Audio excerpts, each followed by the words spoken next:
Hi, everybody. Thanks for attending another Tuesday webinar. I'm Liz Downing, e-commerce marketing manager at Teikametrics. I've got my good friend Don Hennig with me today. He is the co-founder of AccrueMe. Say hi, Don. Hey. Don is like one of the funnest people to talk. I'm using the word funnest on purpose, but he's one of the best people to talk to in the industry. He's so much fun. He's got such a diverse background. I actually have a video on YouTube of an interview I did with him where you can learn more, and I'll link to that in the replay that we will send you, which brings me to a few housekeeping notes before we get started today. This session is being recorded. Again, the session is being recorded. So if you have to drop off, I hope you don't. I hope you'll stick around. Or if you've got a friend that can't make it, the replay will go out to you along with a short recap and the transcript if you're not a video person. So we've got you covered there, along with any relevant links that we talk about, any special offers, all that kind of stuff. We are open to questions. There is a little question section in the GoToWebinar panel. Don can't see those, but don't say anything bad about him because I do send them to him afterwards. But we like this to be a free and open conversation. So if you've got questions throughout, if you've got success stories of your own that you want to share, if you've got pain points that you need help solving, that's what we're here for. So without further ado, Don, why don't you tell everybody a little bit about AccrueMe? I know that you definitely have a lot more exposure in the industry than you used to when we first met. But why don't you give everybody a little bit of an overview of who you are and what you do? Well, thanks, Liz. And I got to tell you, more people know me in the industry now, and it's great. I really enjoy that. But a lot of it has to do with just a few people when I first got started in this industry that I reached out to.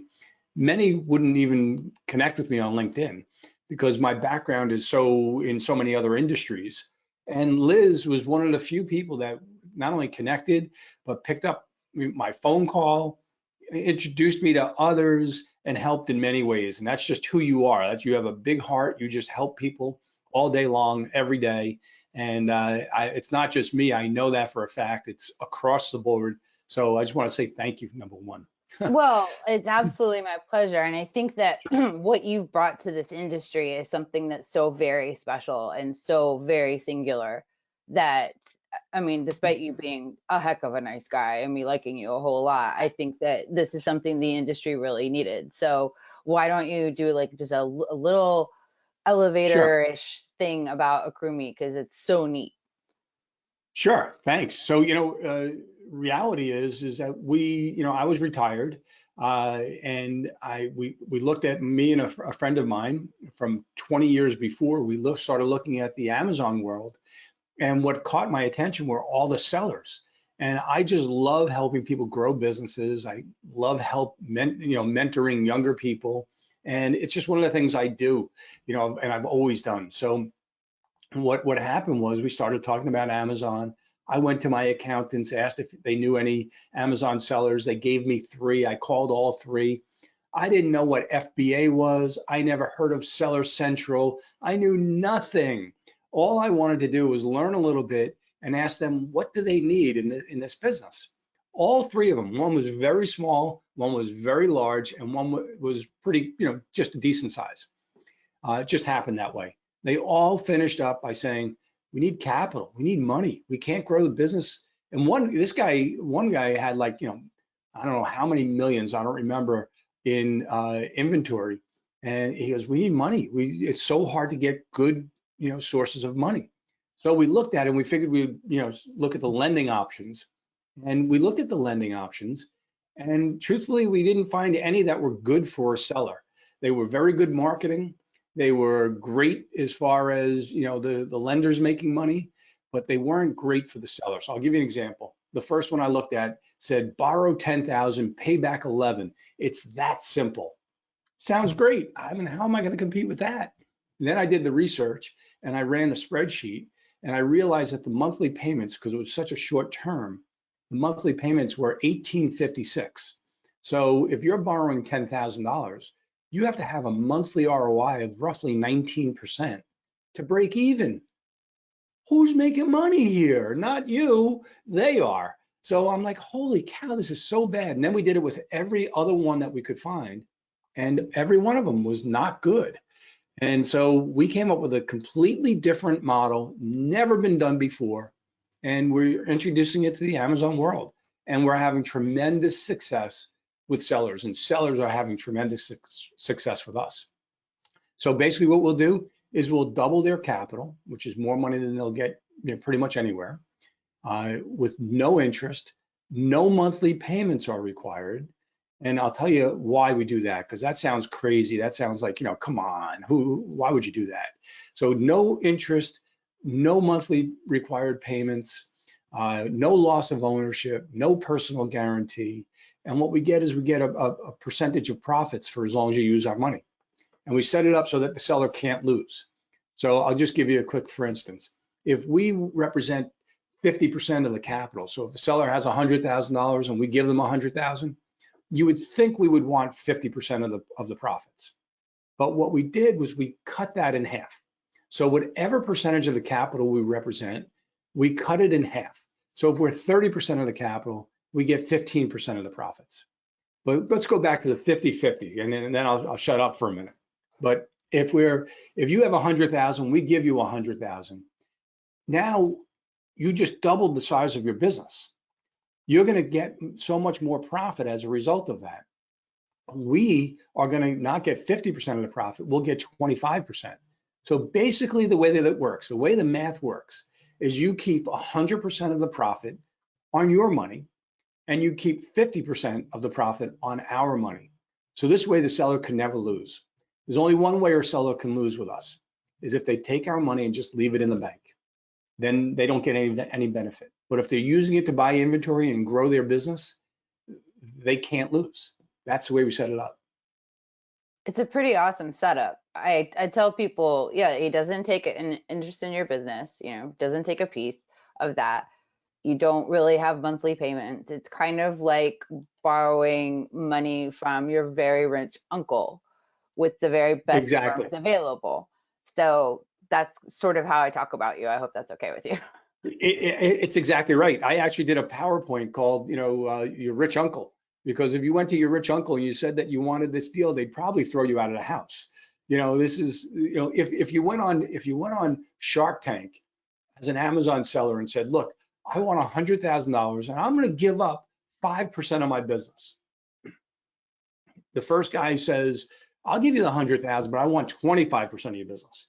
The next guy says, I'll give you 110,000, but I want 30% of your business. Then Mr. Wonderful comes in and says, I'll give you the 100 grand. I'll give it to you as a loan at 15% interest for a year. And I want $1 on every product you sell forever. And then AccrueMe comes in and says, we'll give you the 100,000. We don't want any interest. We're not going to take any ownership in your business at all. In fact, you don't have to make monthly payments.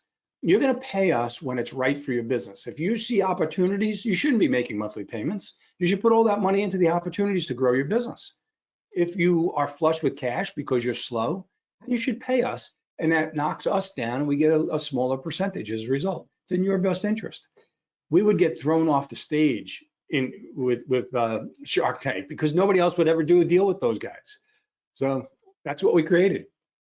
And it's working. So one of the reasons that we're here today is to talk about some success stories that we've both been seeing. Obviously, you're in the helping people grow. We're in the helping people grow in a different way, in that we're helping them optimize their advertising. We're trying to give them marketplace insights so that they can make better decisions about their ad spend, make better decisions about their strategy and all that kind of stuff. And then I sort of live in that weird limbo space where kind of everything else I've ever learned in the industry comes to the forefront and people ask me like crazy questions. And if I don't know the answer, I know somebody who does. So I kind of live there too.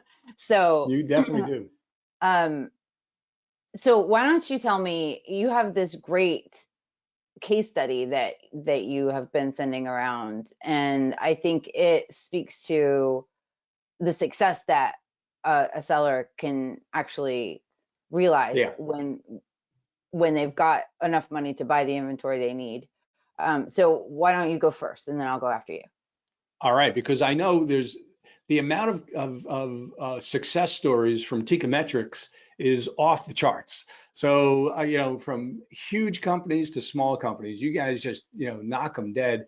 Everybody I know, because advertising is so big right now and so important and so critical to the business, everybody I know that goes to Tikimetrics just comes back and says, "Oh my God, this is being on another planet. These guys are so much better."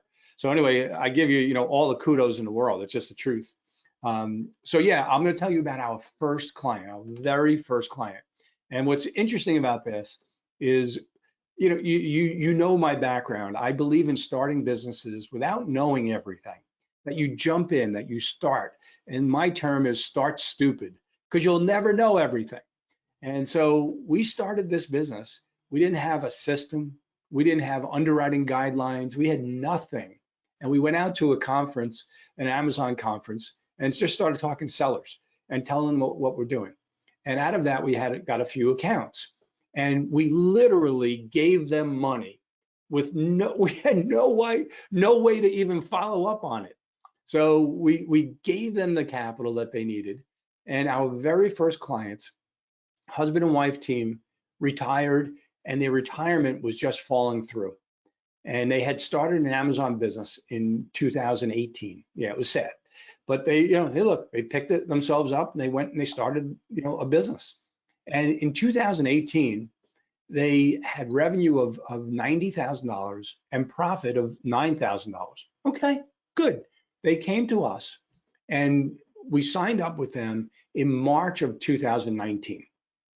Their revenue shot up to about $400,000 because they had the capital to grow now, and their profit grew to over $40,000. You know, and they were only with us for 9 months. The following year, they took, you know, even more money from us, and they grew to roughly $700,000 in revenue and over $120,000 in profit during that period of time. So now they're with us for, you know, little over 18 months at the time. Not only did they make that much money and grow the business that much, but they also took out $115,000 to live on during that period of time. So they took them, you know, you would think all the profit out, but because we were replacing that with capital in the business, they were able to keep growing. And the most interesting thing is, and this I think sellers will be shocked by, they didn't make a single payment for 18 months. Not a single penny, nothing. They just used all the money to grow, grow, grow. They took out what they had to because they had to live. And, you know, they were concerned, and others ask me all the time, well, what if I don't make payments for 6 months? What will you guys do? We're going to pat you on the back. That means that you're growing, and you should be growing, and use all the money to grow. That's what finance should do. And, you know, if I was to come to you to say, hey, you're growing right now, you have an opportunity to buy more inventory and grow even more, and tell you, no, make a payment to me instead, that's not in your best interest. So that's what we did with them. They're still growing. They've started making payments. In the 18th month, they sent us $2,000. Then they sent us 3,000. Then they sent us 5. Then they sent us 10. And they haven't made any more payments since, because now they're starting to get ready for Q3 and Q4. So they'll probably come back to us and say, hey, look, we need another $20,000, $30,000, which will be in their account in an hour. Just fantastic to see. And here's a couple, again, that, you know, were retired and lost their retirement, and now they have a nice business that's throwing off great cash flow, and they're able to live. They work hard. They work really hard. And we get the benefit of that, and they get the benefit of it. But they get the benefit of our capital. We get the benefit of their knowledge and their hard work. It's a great team. That's what we're doing. That's an awesome story. It's great. It gets me thinking about like all the planning it takes to go into running an e-commerce business, right? So, okay, first you get the money, right? But are you making good decisions on your inventory? How do you know? You know, are you tracking your metrics correctly? Are you weeding out the items that you're not that profitable on? Are you doing things to make you more profitable on ASINs that might not be performing as well? Are you running enough ads on your ASINs to make sure that your sell-through rate is good enough that you actually, you know, have your whole Yeah, supply chain running the way you're supposed to. So, I mean, it all talks to each other, and having a good it sure strategy does. is it's so key, right? And there are people all over the industry that have like all the advice in the world. And let's like, I'm having Chris Freiberger on next week to talk Great. about some actual horror stories that we've both heard, because we're both into like, he's the Amazon matchmaker, and I've always been so jealous of that Yep. title because like, why didn't I think of that?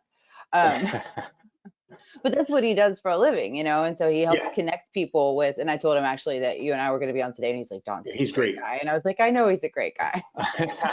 That's nice. but but knowing which tools and which providers, which advice givers are the right people to listen to is always super hard. It's a big industry, Yeah, but it's a little industry, you know, yeah. Well, definitely. I But got to that's, tell you, go I ahead. don't know. I don't know a tenth of that.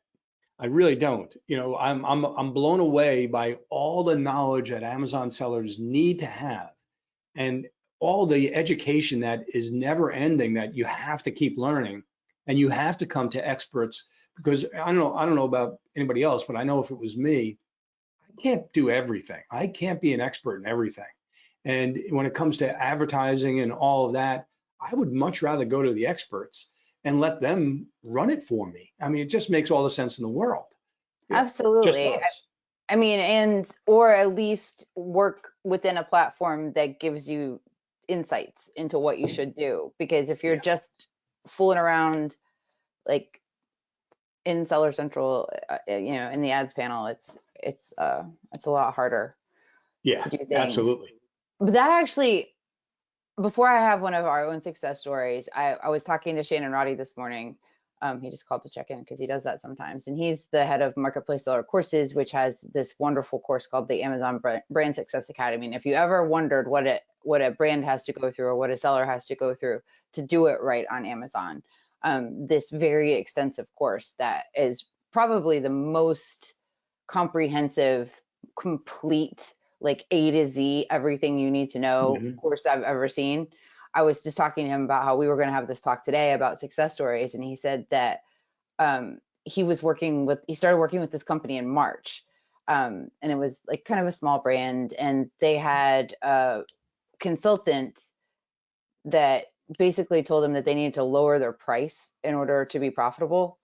Um, which is never like the first thing you do is like Yeah. cut your margin, you know? Um, so he determined that their conversion rate was fine. Their merchant fulfilled products were actually converting better than FBA, and said, keep your prices where they are. Don't reduce your prices. The advertising structure is all messed up.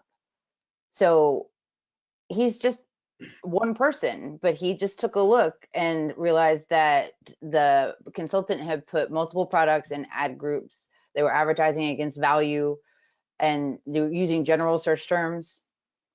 Um, and that was just all wrong. It's pretty much always wrong to do that. And so he launched automatic and manual campaigns for every individual product with highly specific and relevant search terms in all match types. And that allowed him to control the bid for every keyword based on how each product converted. So he was able to save that client $7,700 in ad spend Wow. Per to month? achieve in 1 month, in order to achieve Wow. the same $34,000 in advertised sales and $58,000 in total sales over a 30-day period. He reduced the tacos, which is total Yep. advertising cost of sale, from 40% to 13%. And this is Holy before cow. he get, and he's a partner of ours. So this is before he gets them ready for Flywheel, which is our platform. He Yep. has to get them, he has to get their strategy right, has to get it working in its proof of concept. And he's able to do that in 1 month because somebody advised this brand incorrectly and they were losing money, like just water running through like a hole at the bottom of the bucket.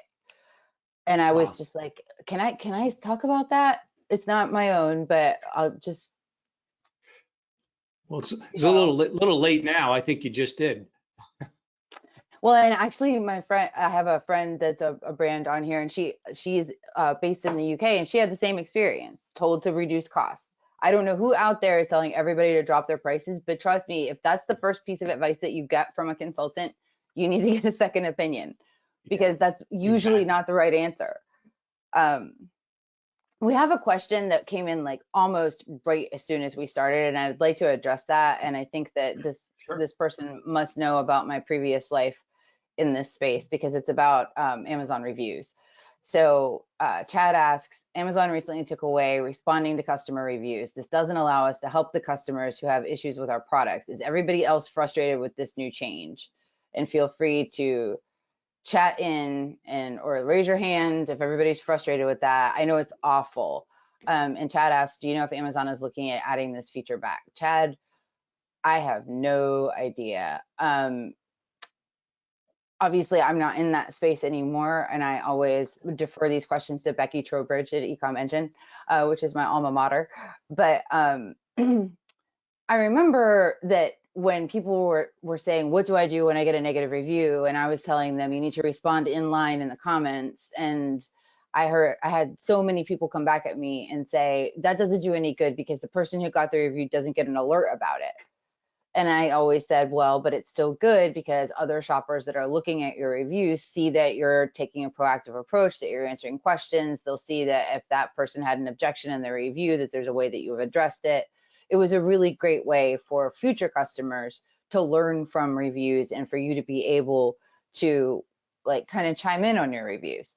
And to be able to say, hey, reviewer, since you're not allowed to contact reviewers, you're not allowed to see their names or have their contact information, which is what happened a long time ago. This is just yet another way that you're missing an opportunity to provide great customer service. Unfortunately, I think Amazon probably did that because people were gaming it, like people game Hmm. every part of their, I mean, people are gaming upvotes now and upvoting negative reviews so that they're at the top of the reviews for their competitors. It's just awful. I do think that Amazon is working hard on trying to figure out what to do about reviews.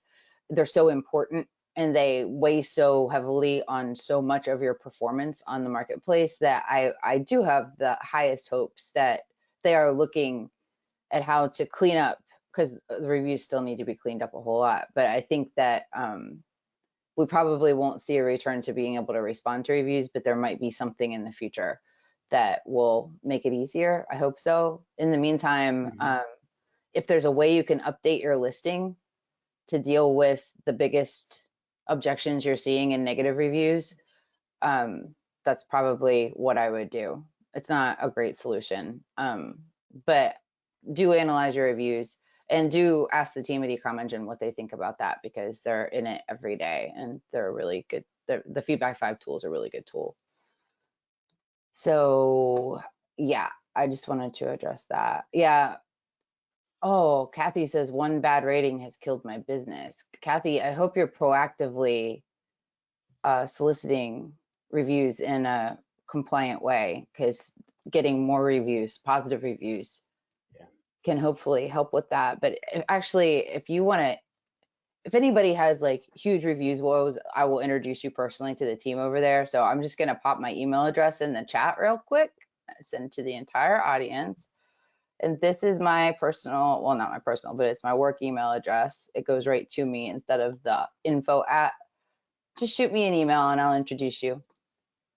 We'll get you sorted out. Don't worry.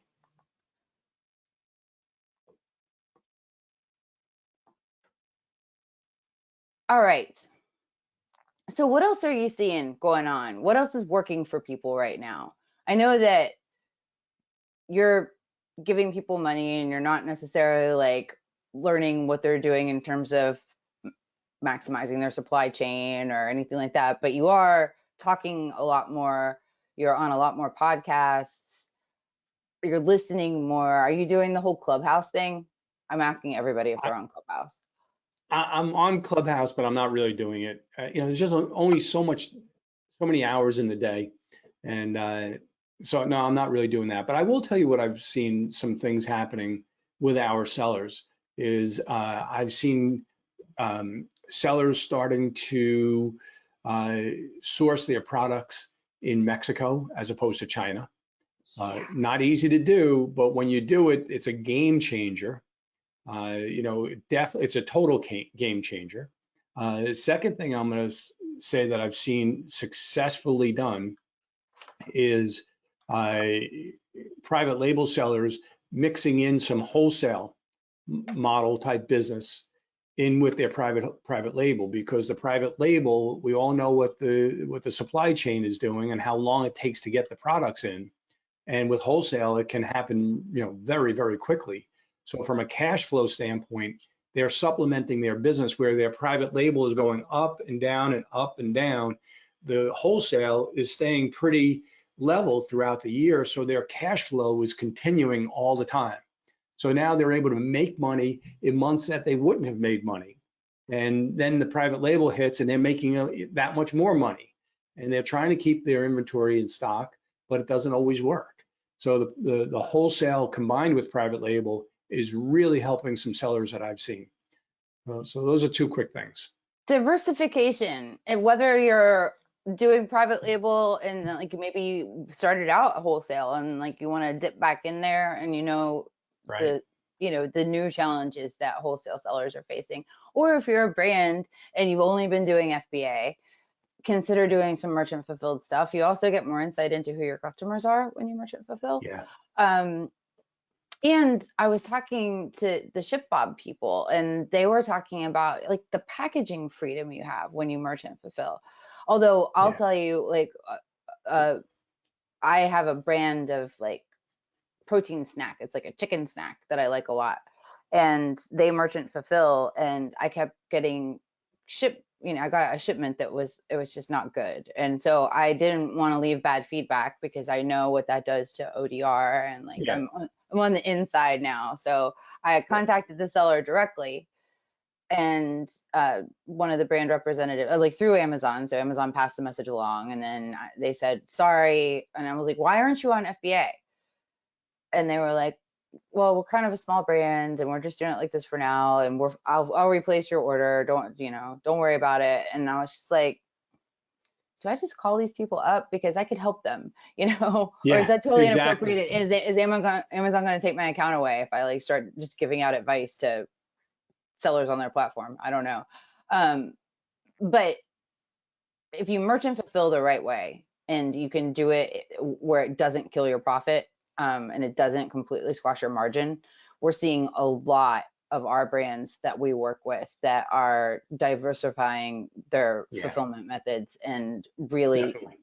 well. Plus, also when you merchant fulfill, you can offer like something kind of different, so like a different Mhm. bundle option or a kit like a Yeah. 2-pack, and you usually only sell a 3-pack or whatever. So Right.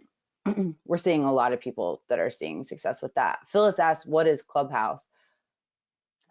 Clubhouse is this new app thing that's only available for iPhone right now, and you need an invite, and it's kind of like a big group phone conversation in rooms. So it's really old school. So you're not on video, and if you're going to talk to a group, you need to be taken up on stage. It's still mainly in beta, but I have a couple of invitations to give out. If anybody wants one, just email me to that email address I put in the chat. And hopefully it's not a whole lot of you because I only have like 5 invites, but I'm happy to get you on there if you want to check it out. But um, I'm not real good at it yet. I've just done a lot of listening. So this is a good question. Kathy asks, when you talk about these companies growing sales, are you talking about resellers? Because I have my own brand with a niche product. Can I grow my sales as well? Can I take my sales from 90,000 to 200,000 or 400,000? I don't think you discriminate, right? As long as No, not at somebody's all. selling on Amazon, then Amazon.com, Yeah. then good to go. That's it. So, your product, if it's a good product and has the ability to grow, and all you really need is money to help it grow, or you need to do it in another color or another size or something similar that you now have done the research and that's going to take off, then why wait a year to do that? The way I look at it, and again, I'm an outsider. I'm a business guy who's built many businesses. I look at this industry and I see a home run for so many sellers, and I'm seeing it every single day. However, I think everybody needs to recognize that it may not be here forever. You know, I guarantee you things will change. I guarantee you that 2 or 3 years from now, when we look back, we may all be looking back and say, okay, remember when there were 1 million or 2 million sellers, and now there's 6? We might be looking at that market. We don't know. Nobody knows. So if Well, I'm a seller right now, with the aggregator and the roll-up thing going on too, it's like, are they all going to be owned by one company or by a handful of that's companies? I hope exact. not. I hope it stays a big, free, crazy place because I agree with you, but if I'm a seller, what that would do is basically light a fire under my ass that I better build my company fast. I better get my company to here as quickly as I can. And this way, if I'm going to get acquired, I want to get the most amount of money I can for my company. So build and build and build now. Don't wait. well, I'm actually we had a brand talk about success story that absolutely like did great during COVID. And is in a position where they're being courted by the aggregators. But serial entrepreneurs, what I've noticed is a lot of them that are considering selling one brand have another brand in their pocket, or they have another brand that Oh, they want to absolutely. start, or they're going to buy a brand from somebody else that doesn't want that brand anymore. So Yep. I have a lot of faith that the industry is going to stay wild westy like it is now, and we're going to have a lot of entrepreneurial brands out there. That's what I'm hoping. So Kathy, that's what I I'm hope so hoping for too. you. If you want Yeah. to talk to Don, it's don@accrueme.com. And they've got a great website that's got lots of information. And Kathy, if you want to talk about anything else about promoting your brand, email me because I love to talk to people with niche brands. It's like my favorite thing ever. Yeah, Liz does exactly what I do. We just help people grow and do things and help them any way we can all day long. And Plus, I it love to hear the always, stories, it's Don't you? great. I love it. Well, because we Yeah, I both do. got into this industry for the same reason. You were like, wait, people can sell on Amazon, and now how can I help them? And I was like, wait, people can sell on Amazon. I want to try that. And then I did. And I was like, maybe I'll just help people instead Yeah. because I arbitraged. Speaking of arbitrage, and you will have the answer to this better than I do because I'm working mostly with like all different size of brands right now. But Alejandro asks, which model have you been seeing a higher success rate in with your customers, Don? Is it the white label people, the private label people? Is it arbitrage? Is it wholesale? Is it combination? Like who's kicking the most butt right now? It's very interesting, to be honest with you, and I was a little surprised by it. So the private label sellers are, all of our private label sellers, I don't want to say all, because there's a couple that are just, treading water, if you will, and we're trying to help them. But the rest of them are doing very, very well, but they're struggling because of the supply chain issues. The wholesale sellers, I'm telling you, they seem to be consistently doing well and growing. One I was talking to the other day, he's selling $500,000 a month, and he's all third party. It's all wholesale. Pretty impressive and just wonderful business. And then I got to tell you, initially we thought the arbitrage model would not work for us. We thought it was, probably not the best thing to do. Well, we took on a few, and every single one of them has killed it. Absolutely killed it. I'm going to give you some numbers. I know I was surprised. I'm going to give you numbers because I just looked at one right before we came on. So I have to look at the numbers. And this guy started with AccrueMe in August of last year. So just 7 months ago. His profit in August when he started was $2,500 for the month. His capital, how much money he had invested in the business, was $15,000. And now we're 7 months later. We gave him, a good amount of money. We matched his investment dollar for dollar, and we kept giving him more money along the way. So just this past month, no different. He's been going up and up and up and up. This past month, his profit, remember, it was $2,500 just 7 months ago, and it was $19,000 last month net profit. His capital grew from $15,000 to $96,000 in 7 months. But I have to tell you that AccrueMe represents $40,000 of that. So his capital grew from 15,000 to 46 in 7 months. And he's a retail arbitrage guy. He's working his ass off. Nicest guy in the world, and loves what we do for him because he hasn't been making any payments. You know, he's just growing and growing and growing, and he's killing it. And so are we. We're doing great as a result. Do I know him? But it's. I bet I know. I don't. I bet I I do. don't think you do. I don't think you do. You should Tiny introduce guy. me. I will. I'll be happy to. I'll get him on the Cool Kids episode. Yeah. Because All right. Yeah. I think That's a that great idea. as a community, like there are, there are obviously different types of sellers, but everybody has to deal with Amazon, right? Yeah. So whether you're arbitrage, whether you're wholesale, whether you're a brand, whether you're a little brand, whether you're a great big brand, everybody's got to deal with Seller Central. Everybody's got to deal with, Amazon customer service, as it were. Everybody's got to deal with the threat of suspension. Everybody's got to deal with advertising, competitors, possible attacks. I did that scary webinar with Cynthia from eGrowth Partners about her book, Dirty Seller Tricks, because people are still just doing awful things to one another. Wow. But everybody is playing in the same arena. It's just that there are different sports going on, I guess, or like different. Yeah, one has a baseball bat and one has a hatchet. Well, one has like, yeah, I'm not sportsy at all. Actually, this is so cool. So Travis is also a niche brand owner, and Kathy, he's kind of hoping to connect with you. So if that's okay with you, then I can give you guys each other's email addresses. Just pop it in the chat or pop it in the questions. But he wants to try to exchange knowledge on successful habits for niche brand owners. How cool is that? That's great. Well, it's the collective mind, right? We are all better together. And there's so much room in this industry. There's just so much space. And Kathy gave me her email address. So Travis, I'll share that with you after the webinar. I just love that. Beautiful. That's just great. That's great. So how about a success story from Tikimetrics? Oh my gosh. Okay. So there's a million of them, but come on. I know I've only been here since August, but I'm blown away every single day by the stories that I'm hearing from our services team. And we've got people on the self-serve because, obviously we've got a SaaS tool that's sexy tech, but we've also got managed services. So you either have the self-serve and you manage it yourself, or you've got somebody here that can help you.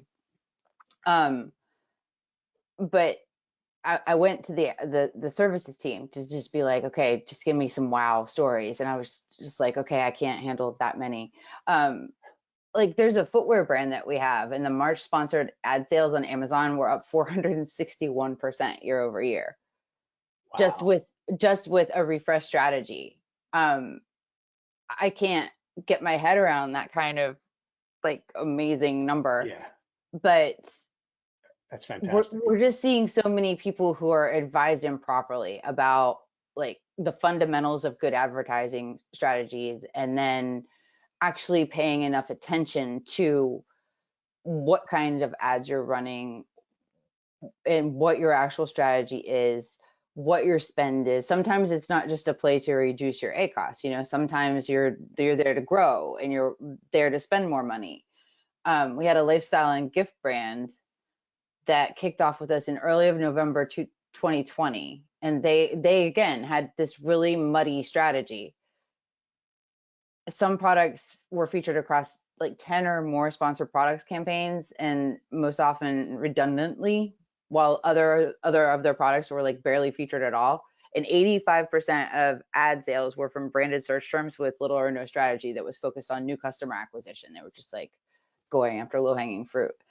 So what our team is there to do is implement strategic segmentation of targeting types, devoting campaign types, and budget toward new customer acquisition, because that's what causes growth, right? So over a 4-month period, we were able to increase their year-over-year top line and ad sales while leaning up on the ad spend. So spending less money, but making more money. Wow. And the numbers are great. I mean, total sales were up 20%, ad sales up 34%, ad spend down almost 16%, ACoS down almost 40%, ROAS up by like almost 60%. It was just like, and it makes me so happy. You know, I obviously wouldn't be here if we weren't helping people, right? Like our whole goal is I to agree. help people. And it is a pay to play place, Amazon is, you know? I mean, Yep. you can't get by if you are a brand um, without an advertising strategy that works for you. And that's what we It's do very here. it's very hard to complete a sentence while you're reading a comment, I'm sure. This I love the people that are here because we have another niche brand owner. So Kathy and Travis, if you're cool, I'll hook all three of you up and you can form your own little mastermind, and you should invite me sometime so I can learn from you. But yeah, just pop that in there if you guys are cool with that. That's great. Yeah, I Travis love said that. yes. That's so cool. I love that. That's the way So it should be. cool. So I did want to talk just a little bit about, again, strategy and how you think about your business holistically. And I think that this is important for anybody, any type of seller you are. And that is that you have to understand not only the steps you have to take to be successful on Amazon, the steps you have to take to be compliant on Amazon, right? Because there are a lot of ways you can get yourself in trouble. But you also have to think about what your competitors are doing, even when they're following the rules, right? So we're not talking about Hmm. competitor attacks. We're not talking about ASIN stealing and the other horrible things that Cynthia talked about. People putting porn up as your product images and just like awful, awful stuff. But you need to know, like, can you believe that? I just couldn't believe it. And she said it again That's during the roundtable that we unbelievable. did in March. And she said that it was so bad because the minute they would get them taken down, they'd like pop back up again because whoever was doing it was using multiple Seller Central accounts, like just like jumping from one to the other to the Unbelievable. other to the other. And she said it was just really nasty It's stuff. sad, but it's kind of hysterical at the same time. It's You just can't awful. imagine. Oh, It's just awful. Um, oh, Alejandro says that he would like to connect and help out his US colleagues. So if it's okay, if you have objections to meeting the other people that have joined this webinar today, let me know. Otherwise, um, I'm gonna just get you all hooked up. He's living in Guadalajara and an Amazon Choice seller since 2018. So that's pretty rad. Um, beautiful. I liked what you said about alternate sourcing locations too, because I've been talking to a lady that I'm hoping will want to come on a webinar one of these days. And I think you've been talking to the same person. Yep, Um, yep, yep. She's great. and the opportunity there is so awesome because what they're doing with the Mexican manufacturers are making sure they understand an Amazon seller's brain, right? And like what it Hmm. takes to be successful on Yep. Amazon, what it takes to make sure your product is unique if you're a private label, for instance. You know, these factories are going to be taught the questions to ask to make sure that you're making good decisions about the products that you're sourcing and that you're having created. So Yep. I'm excited for more news to hit the industry about that because that's just I going to agree. be a game changer Total game changer. altogether. Yeah, I totally agree. I'd love to see more products being developed down in Mexico. It's good for everybody. Well, and I mean, your lead time is so much shorter. It's like 2 weeks. Yeah. It drives over the border. I mean, it's not a big deal. Yeah, We post these e-commerce dad jokes on Instagram every week. And I can't remember, but there was one about the ship that got stuck in the Suez Canal, and Sarah Whedon, who's our awesome senior content manager here, said it during a company all hands on Monday, and I just cheered because it's just e-commerce dad jokes are dad jokes are bad enough, but the e-commerce ones, you know, Hey, what's wrong with dad jokes? Come you on. should follow us on Instagram so you could at least see I that, will. learn I all of will. the, because Don knows more jokes than anybody I've ever met. I tried to tell him a joke one time and he finished it for me. So I'm never telling him another joke ever again. It's sad when you know so many jokes. That's one of the problems. Well, you also know magic, right? I used to do magic. Yeah, it was a lot of fun. You can Houdani. learn more, Houdani. You can learn more about Houdani. I'll definitely link to Don's Cool Kids of E-commerce episode. Back then we were calling them fireside chats. That's right. But yeah, we changed the name. And we have somebody that wants to see if they're fit for collaboration in the future. So I will definitely, Priscilla, I'll get those 2 email addresses over to Don to reach out to you. So you've got somebody who Terrific. wants to talk. That's awesome. Beautiful. And And I and you don't, can always you can always email me directly if you'd like. Just don@accrueme.com. Very I'll put simple. that in the chat for you guys, Don Sure. at And accrueme.com. and if you want to check me out and understand my background, go to LinkedIn, and it's my full name, Donald Henig, Henig. I'm happy to connect. You'll learn that Don knows a lot. Oh, Priscilla wants to learn more about Teikametrics. I can handle that, There Priscilla. you go. I'll email you right after this webinar, Beautiful. which is super. Well, sometimes we stop at the top of the hour. Sometimes we stop about 10 minutes to give you some time back. If anybody has any questions, now is a good time to ask them. I did want to say a little bit about Flywheel 2.0, which is the next frontier for Teikametrics. So we are looking to create the absolute everything you need solution. And part of that story is right now marketplace insights. It's so cool, the kind of data that we're able to access and that we're able to share with you so that you can make better decisions about how to run your business. So, and I'm not going to talk real long because we had another question that's a follow-up about AccrueMe. So I'm just going to share this slide real quick. It's just got the, not new slide. It's got the URL that you guys need on it. So